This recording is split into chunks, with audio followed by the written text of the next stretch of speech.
रितेश ने अपना दिमाग लगाते हुए कहा। यार कौन हो सकता है? मैंने फिल्मों में देखा है, प्रेत आत्माएं मोमबत्तियां लेकर घूमती हैं। रितेश की बात सुनकर वीरेन ने घबराते हुए पूछा, क्या ये प्रेत आत्मा है? रितेश ने जवाब दिया, होने को कुछ भी हो सकता है, ये कोई प्रेत आत्मा भी हो सकती है। तभी वीरेन ने कहा, वो तो गाय थी, पर ये तो लड़की की तरह लग रही है। जरूर ये राजकुमारी की भटकती आत्मा है। क्या करण, अब भी कहोगे कि भूत प्रेत नहीं होते? अंश ने घबराते हुए कहा, यार मैं भी नहीं मानता भूत प्रेत को, लेकिन यहाँ अंदर आते ही पता नहीं क्यों एक अजीब सा डर लगने लगा है। मुझे तो सिर्फ अंधेरे में डर लगता था, लेकिन अब तो उस उजाले से भी डर लग रहा है। रितेश ने चारों तरफ अपनी नजरें घुमाते हुए कहा, लेकिन अब वो भटकती आत्मा कहाँ गई? दिख भी नहीं रही है। रितेश की बात सुनकर करण ने कहा, वो तुम्हारा वहम है और कुछ नहीं। राज रितेश की बात से एग्री करते हुए बोला, मैं भी करण की बात से सहमत हूँ। ये सब मन का वहम है। जैसा हम सोचते हैं वैसा ही हमें दिखाई देने लगता है। करण हंसते हुए बोला, और अगर ऐसा कुछ होता ना, तो अब तक हम यहाँ बातें नहीं कर रहे होते। कब का हमारा काम तमाम हो जाता। राज ने कहा, और क्या यार, हम राजमहल तक पहुंच गए हैं, अब भी तुम लोगों का डर नहीं गया। और अंश, तुम कल तक तो तुम इन बातों पर विश्वास ही नहीं करते थे, और आज तुम ही सबसे ज्यादा डर रहे हो। अंश ने माथे के पसीने को पोंछते हुए कहा, अरे यार, कोई रास्ता भी नहीं दिख रहा है। ऊपर से ये अंधेरी रात में चांद की चांदनी भी नहीं दिख रही है। उसी समय वहां घुंघरू की आवाज आने लगी। घुंघरू की आवाज सुनकर रितेश ने जल्दी से कहा, अब सुन लो ये घुंघरू की आवाज, कह दो ये भी मेरा वहम है। वीरेन ने डरते हुए कहा, वो देखो, मोमबत्ती लेकर वो वापस आ रही है। अंश ने करण को टॉन्ट मारते हुए कहा, करण जा मिलकर आजा और कह दे वो प्रेत आत्मा नहीं है। राज ने भी कहा, जा करण, इन सबका डर दूर कर दे।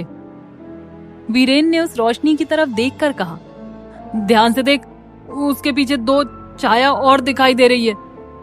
तभी रितेश ने धीमी आवाज में कहा, ये उस राजकुमारी की दासियां या उसकी सहेलियां होंगी। बेचारी सब भटक रही हैं। वीरेन ने डरते हुए कहा, कल की ब्रेकिंग न्यूज यही होगी, 5 दोस्तों की लाश मिली एशिया के मोस्ट हॉन्टेड फोर्ट में। रितेश की नजर करण पर गई, जिसके चेहरे पर धीरे धीरे डर साफ झलक रहा था।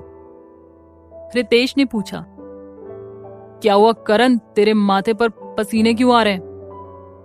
करण अपने डर को छुपाने की कोशिश करते हुए खुद को नॉर्मल दिखाते हुए बोला, नहीं ऐसा कुछ नहीं है।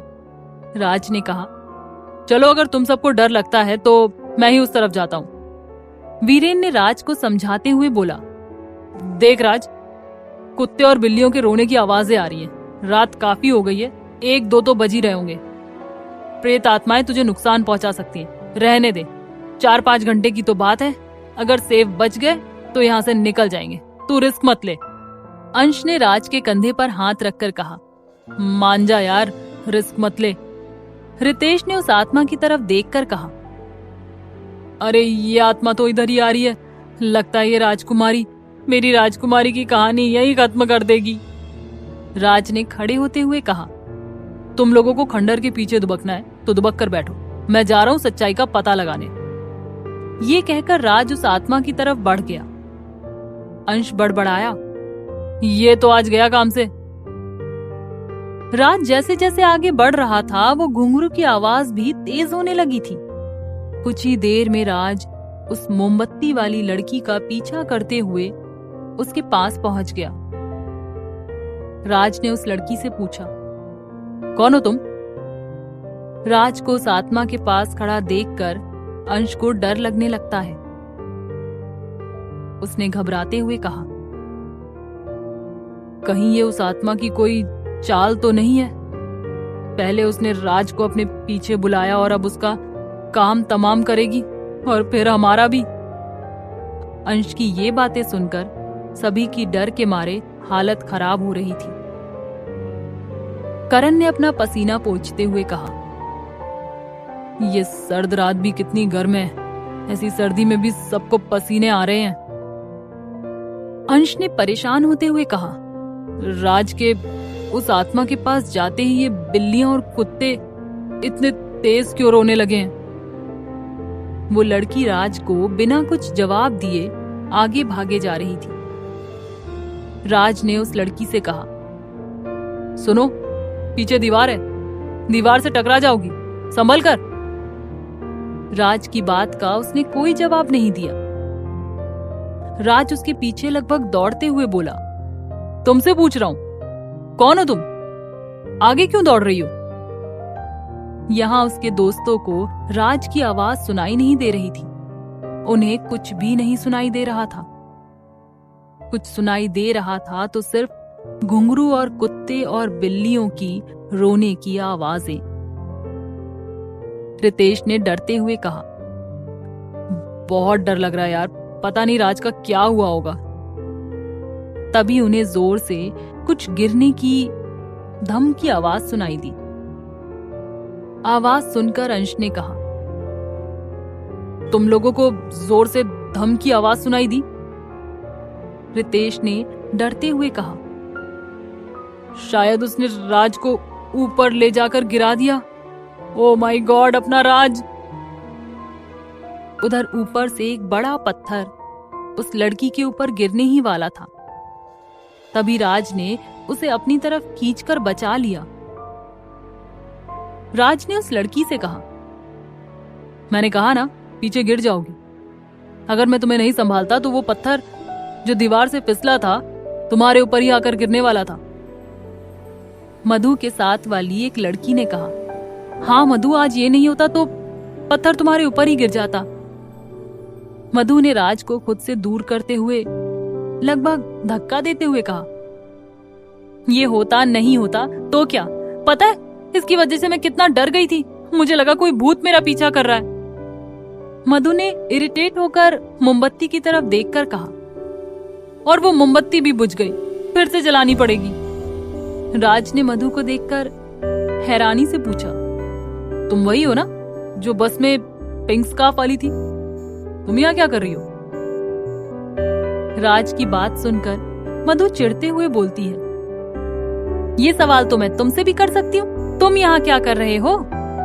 राज उसकी बात को इग्नोर कर बोलता है, चलो मोमबत्ती जलाओ, वहां उस खंडहर के पीछे मेरे दोस्त तुमसे छिपकर डर के मारे बैठे हैं। मधु ने राज को घूरते हुए कहा, ऑर्डर तो ऐसे दे रहे हो जैसे। मधु आगे कुछ कहती, तभी उसकी दोस्त नेहा ने कहा, चल जला दे मोमबत्ती। मधु ने राज को देखकर मुस्कुराते हुए कहा, एक बार इसके दोस्तों का डरा हुआ चेहरा तो देखूं, तुम पीछे आओ। राज उन गर्ल्स के साथ अपने दोस्तों के पास आता है। सबसे आगे मधु थी। मोमबत्ती के साथ उस लड़की को अपनी तरफ आता देखकर रितेश डरता हुआ बोला, कौन हो तुम? रितेश की डर के मारे आवाज भी नहीं निकल रही थी। मधु कुछ जवाब देती उससे पहले ही राज पीछे से आते हुए बोला, डरो मत, ये आत्माएं नहीं लड़कियां हैं। राज को देखकर सबने एक साथ कहा, राज तुम ठीक हो?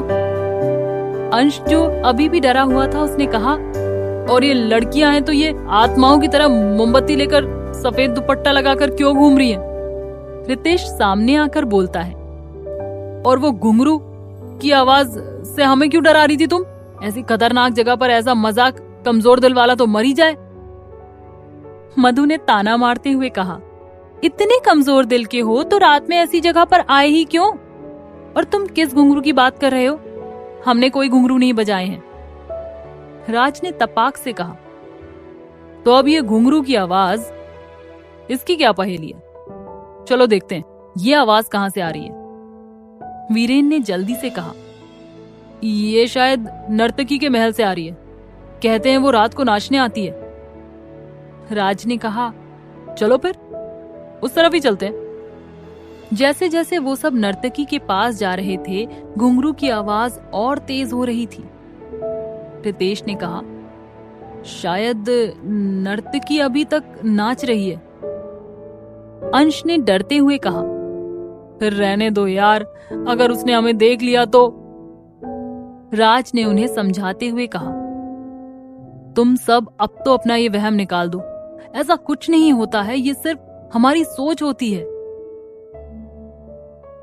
मधु उन सब की बातें सुनकर हंसते हुए बोलती है, ये लड़के होकर भी कितने डरपोक हैं। उस जगह पर पहुंचकर मधु ने कहा, लो, नर्तकी का महल तो आ गया। यहाँ तो चमगादड़ ही चमगादड़ हैं, और ये तरह तरह के कीड़े मकोड़े और मकड़ी के जाले। यहाँ नर्तकी कहाँ नाचेगी।